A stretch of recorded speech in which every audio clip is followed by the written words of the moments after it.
Lalu imam yang baik, Rasulullah nggak langsung takbir tuh, nggak langsung menghadap kiblat takbir, enggak. Rasulullah menghadap ke jamaah, sawu sufufakum wa inatas fiata sufufi min tamami shalah min iqamati shalah. Rapatkan dan luruskan saf. Sesungguhnya rapat dan lurusnya saf itu bagian dari kesempurnaan, dari tegaknya salat berjamaah. Jadi pemimpin yang baik tidak serta-merta bikin peraturan, bikin perintah, bikin undang-undang segala macam. Naikkan harga BBM, hapus premium, ganti Pertalite, Januari Pertalite hapus, nggak ada. Gas naik, ya nggak, bukan gitu, bukan. Diperhatikan, belas itu rakyatnya sudah makan 3 kali sehari apa belum? Yang belah sana rakyatnya sudah kalau sakit diobati secara layak dan beradab apa enggak?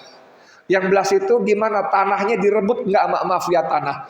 Terusnya diperhatikan semuanya. Begitu rapi semua baru kasih perintah-perintah. Baru keluar tata tertib, undang-undang, peraturan, SK apa segala macamnya. Kan begitu harusnya. Dan perintah imam itu apa bunyinya? Bunyinya apa perintah imam? Saya Pancasila, NKRI harga mati. Begitukah? Boten. Apa bunyinya? Allahu Akbar. Allahu Akbar. Allahu Akbar. Allahu Akbar. Jadi perintah, peraturan, perundang-undangan, apapun namanya itu dibuat dalam rangka membesarkan Allah. Tidak ada satupun peraturan, perundangan segala macam yang dibuat melanggar, menyelisihi, bertabrakan dengan ketentuan Allah dan Rasulnya. Tidak boleh. Tidak boleh. Gitu harusnya. Nah ini dalam sholat berjamaah kita nggak terapkan dalam kehidupan sehari-hari. Bayangkan kalau terapkan dalam kehidupan sehari-hari. Itulah sebabnya mengkapa dalam Al-Ankabut ayat 45, uslu ma uhiya ilaika minal kitab. Aqimis shalah, inna sholata tanha anil fasya'i wal munkar. Jadi Allah mengatakan, berjanji bahwa orang-orang yang sholat itu mampu mencegah perbuatan keji dan mungkar. Wish. Ini kalau kita pakai selesai Indonesia persoalannya. Karena minimal masing-masing diri mengekang diri untuk melakukan kemaksiatan dan kemungkaran. Betul gak? Orang yang sholat tidak melakukan kemungkaran, kemaksiatan, kekejian. Kita kan ada istilah STMJ. Tahu STMJ? Sholat tekun, maksiat jalan. Nauzubillah. Tapi karena kita nggak paham kenapa sholat, bagaimana sholat itu sesuatu yang sangat penting. Kita kan memahami sholat sebagai sebuah kewajiban. Allahu Akbar, Allahu Akbar. Ya udah zuhur. Asyhadu alla ilaha illallah. Aduh udah asar. Hayya 'alas sholat. Udah maghrib lagi. Bayangkan panggilan Allah kita sambil udah sayang sholat ini wajib, kalau enggak gue udah males nih sholat nih. Karena kita nggak paham kenapa kita masih sholat. Apalagi ketika kita terapkan dalam kehidupan sehari-hari. Nah, kita dihadapkan pada problem-problem. Bagaimana menyelesaikan masalah tadi sore di Joglo dakwah ya. Itu judulnya Kembalikan Negeri Kami. Wah, seru banget. Emangnya kenapa negerinya gitu kan? Kenapa mesti kembalikan? Diambil siapa? Hilang di mana gitu. Nah, ini kan kita mesti pahami betul kenapa negeri kita. Tadi Ustadz Aris Bunandar bercerita tentang bagaimana sebagai wartawan saya alhamdulillah Allah karuniai wartawan tuh mendengar dan melihat lebih banyak daripada masyarakat umum. Betul nggak? Betul kan? Tapi saya pernah masuk dalam lingkaran kekuasaan. Saya punya kartu nama, ada Garuda Pancasilanya kartu nama saya. Mobil saya mobil plat merah. Saya pernah jadi pejabat. Itu yang waktu saya menjadi wartawan, saya melihat, mengetahui, mendengar bahwa negara ini jadi bancaan. Tapi begitu saya masuk dalam lingkaran kekuasaan, menjadi salah satu pejabat di kementerian, maka saya mengetahui bahwa negara ini bukan jadi bacaan, tapi penjarahan. Itu tahun 2015-an. Tahun 2020, 21, ini bukan penjarahan. Negeri kita bukan negeri yang dijarah, tapi negeri kita monggo silahkan dijarah. Anda bisa bayangkan nggak? Monggo silahkan dijarah. Ini loh Indonesia kami, monggo dijarah. Monggo, monggo. Tapi bagi dikit saya ya. Itu yang terjadi, bos. Itu yang terjadi. Dahsyat sekali. Dahsyat sekali. Mengerikan sekali. Nah, kalau kita masih sibuk dengan urusan kita, berkelahi sesama kita, sementara Indonesia yang kita cintai, yang kemerdekaannya disiram oleh darah syuhada, darah ulama, kiai, santri-santrinya, terus-menerus begini, ngeri banget. Nah, menjadi tugas kita. Tinggal bagaimana kita mengemban dakwah ini. Lu ngomong enak loh, asal jeplak aja, lu nggak tahu risikonya. Ya iyalah, pasti ada risikonya lah. Orang tidur terus aja ada risikonya. Siapa yang tidur kelamaan pernah? Yang pernah tidur kelamaan ada yang pernah ngalamin? Itu minimal bangun pusing. Minimal tuh bangun pusing kalau tidur kelamaan. Itu risiko, apalagi kita memilih jalan dakwah. Jalan dakwah itu, Islam itu agama yang komplit. Amar ma'ruf, nahi mungkar. Kalau kita bilang, gua ambil amar ma'rufnya aja ya, nahi mungkarnya bagian lo. Itu bagian apa namanya, DSKS aja, nahi mungkarnya. Itu bagian laskar, ini bagian EPI aja. Gak bisa, gak boleh. Harus lengkap. Islam itu nggak kayak kita lagi prasmanan, tahu prasmanan ya?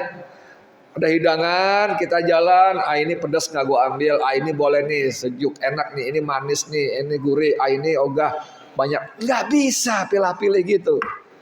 Tu'minuna bibadin, wa takfuruna bibadin, ulaika humul kafiruna haqqo. Orang yang mengambil sebagian, mengimani dan menolak sebagian, itu kata Allah, mereka lah orang-orang yang kafir yang sebenar-benarnya. Nauzubillah min zalik. Gak bisa. Ambil. Itu sebabnya dalam setiap Jumat hampir selalu khatib mengajak jamaah dan dirinya, udkhulu fisilmi kafah. Masuki Islam secara total. Masuki, pelajari, pahami, amalkan secara total. Kalau di masjid jangan ngomong politik dong.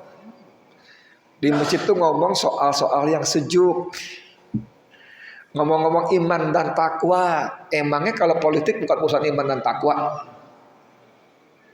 Anda bisa bayangkan gak ada agama namanya Islam ngajarin kita minum. Dibuka, diputer, pegang, baca bismillahirrahmanirrahim, minum. Ini saya ngasih contoh doang ya. Bukan lagi minum, masih contoh doang. Minum lagi. Biar mantap 3 kali minumnya. Contoh ini, contoh doang, saya nggak lagi minum nih. Itu Islam ngajarin. Dengan tangan kanan. Oke. Baca doa. Ada agama namanya Islam ngajarin kita masuk kamar mandi. Baca doa. Kaki kanan. Keluar baca doa, kaki kiri. Ada agama Islam ngajarin kalau mau tidur baca doa. Mau makan baca doa. Semuanya baca doa. Tadi adegan saya minum, tolong tunjuk tangan pada saya. Ada yang merasa dirugikan nggak? Waktu saya minum tadi ada yang rugi nggak? Bapak, ibu, saudara, ada yang rugi nggak waktu saya minum? Halo? Karena ini urusan privat, urusan pribadi. Manfaat mungkin ada. Oh kalau gitu minum cara Islam begitu ya. Baca bismillah, tangan kanan 3 teguk gitu. Jangan ditiup. Manfaat, tapi dirugikan gak ada. Bayangkan untuk persoalan, mohon maaf, remeh temeh semacam itu, yang gak berdampak bagi orang lain sama sekali, tidak membuat orang rugi, tidak membuat orang marah, Islam ngasih aturan. Bagaimana mungkin urusan bermasyarakat, bernegara yang berdampak kepada rakyat bahkan sampai 276 juta. Masalah begitu penting, Islam nggak ngasih petunjuk. Masuk akal nggak? Masuk akal nggak? Nggak masuk akal. Nah sekarang kemarin Ketua PBNU yang baru mengatakan akan terus berjuang menentang politik identitas. Paham maksudnya politik identitas? Politik identitas. Jangan bawa-bawa ayat dalam berpolitik. Bro, buset. Ini gua orang Jawa, nama gua Tukijo. Di kampung gua ada pemilihan lurah. Yang satu namanya Paiman, yang satu namanya Asep, yang satu lagi namanya Juventus. Juventus kan nama grup bola ya. Pinjem deh. Nama gua Tukijo. Ada 3 calon lurah, Paiman, Asep, Juventus. Saya pilih yang mana? Pilih yang mana saya? Saya pilih Paiman. Kenapa? Sama-sama orang Jawa. Kok nggak dilarang? Kok nggak disebut politik identitas? Ada keterikatan, ada kedekatan, ada hubungan emosional. Kok lu pilih dia man? Ya dia Tukijo sama-sama sama gua. Dari Lawean juga, dari Sukoharjo juga. Sama teman sekampung. Kok nggak disebut politik identitas? Tapi giliran ada A, B, C, gue pilih si ini. Kenapa? Dia Muslim. Politik identitas loh. Kok curang? Untuk masalah seperti ini Islam wanti-wanti banget. Itu ada yang ngumpulin cerita ayat-ayat bagaimana Allah mengharamkan babi berapa ayat, Allah mengharamkan khamar berapa ayat, Allah mengharamkan riba berapa ayat. Tapi Allah mengharamkan pemilih pemimpin non muslim lebih banyak ayatnya. Itu masalah serius. Jangan lalu ditentang dengan mengatakan itu politik identitas. No. Buat kita memilih pemimpin bukan cuma urusan dunia. Makanya Rasulullah bersabda, tolong saudaramu yang berbuat zalim dan yang dizalimi. Kata sahabat, kalau menolong orang yang berbuat dizalimi kami paham. Tapi kalau menolong orang yang berbuat zalim gimana caranya? Kata Rasulullah, hentikan kezalimannya. Hentikan. Nah itu bisa kita cegah dari awal, kita pilih pemimpin yang benar, yang mukmin. Terlampau banyak ayat-ayat yang mengerikan kalau kita nabrak rambu-rambu ini. Tapi disebut politik identitas. Oh, ada partai seberang Indomaret. Tahu partai seberang Indomaret? Apa singkatannya? Itu sibuk terus tuh soal-soal begituan. Partai 0,0. Sibuk betul. Dan kita digiring tuh seperti itu. Nah saudara, bapak, ibu saya hormati, menjadi tugas kita. Kalau kita berdakwah amar ma'ruf plus nahi mungkar, itu memang pasti ada risikonya. Amar ma'ruf saja risikonya minimal diledekin. Oh si Edi sekarang so alim. Oh sekarang jadi ahli surga. Oh sekarang dulu coba tuh baru minggu kemarin sama-sama kita di pojokan gang sama-sama minum apa cuy ya. Sama-sama ngembat alkohol, minum minuman keras. Sekarang soalin minimal dibully begitu. Soalin dan sebagainya. Tapi begitu kita nahi mungkar, maka kita akan berhadapan dengan kepentingan orang lain. Kalau orang lain itu tetangga, teman kita paling banter, kita cuma dibenci, nggak disukai. Tapi kalau kepentingan yang berbeda adalah kepentingan yang orang-orang yang memiliki jabatan, kekuasaan, pangkat, resikonya lebih hebat lagi. Sekarang kan zamannya gue yang kuasa, lo mau apa? Gue yang kuasa, lo mau apa? Lo berisik, lama-lama gue tangkap juga lo. Gue yang kuasa. Kalau tadi Ustadz Aris Munandar tadi mengatakan, bisakah kita memberikan peringatan dengan ayat-ayat Quran pada mereka? Ya insya Allah bisa saja. Tapi saya tadi sore saya mengatakan saya sudah hampir pada kesimpulan sumun bukmun umyun fahum la yarjiun. Jangankan bacaan peringatan Quran ayat-ayat, lawang peringatannya lebih dahsyat, bencana di mana-mana saja tidak mempan kok.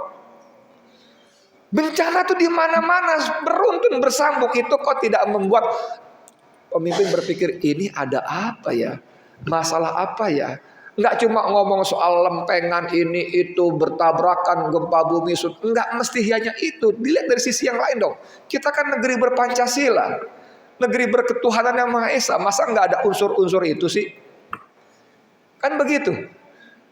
Nah, sekarang pada tahap itu kita memberikan nasihat disebut berisik, memberi nasihat disebut penuh kebencian, menimbulkan kegaduhan, radikal, radikul, intoleran.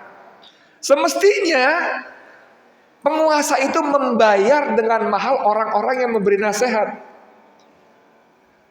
karena mereka bekerja menunjukkan kesalahan-kesalahan, gratis, nggak dibayar.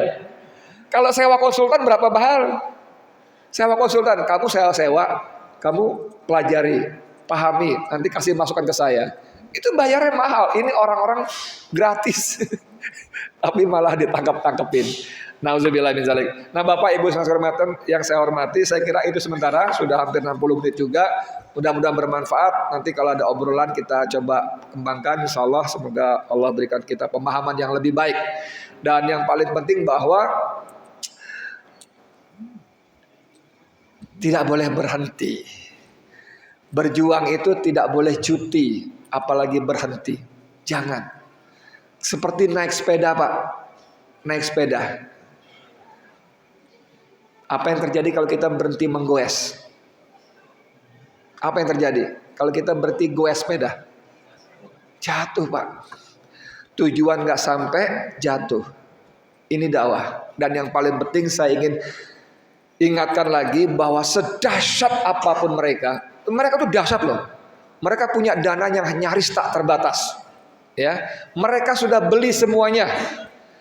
Beli jaksa, beli hakim, beli pengacara, beli apalagi, beli tentara, beli polisi, beli anggota dewan, beli menteri, semuanya dibeli, termasuk beli media, beli wartawan, semuanya dibeli. Dahsyat sekali. Mereka bisa lakukan apa saja, seolah-olah tak terlawan. Tapi jangan lupa,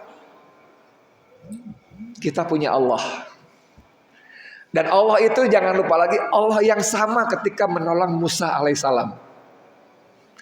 Allah yang kita punya itu Allah yang sama ketika menolong Ibrahim alaihissalam.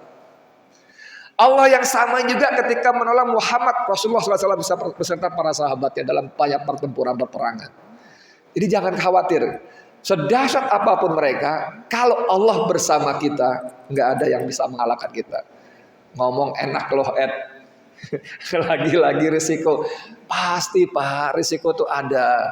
Tapi kan kita yakin ada yang namanya dalam rukun iman itu ada kodok dan kodar, betul nggak? Tidak ada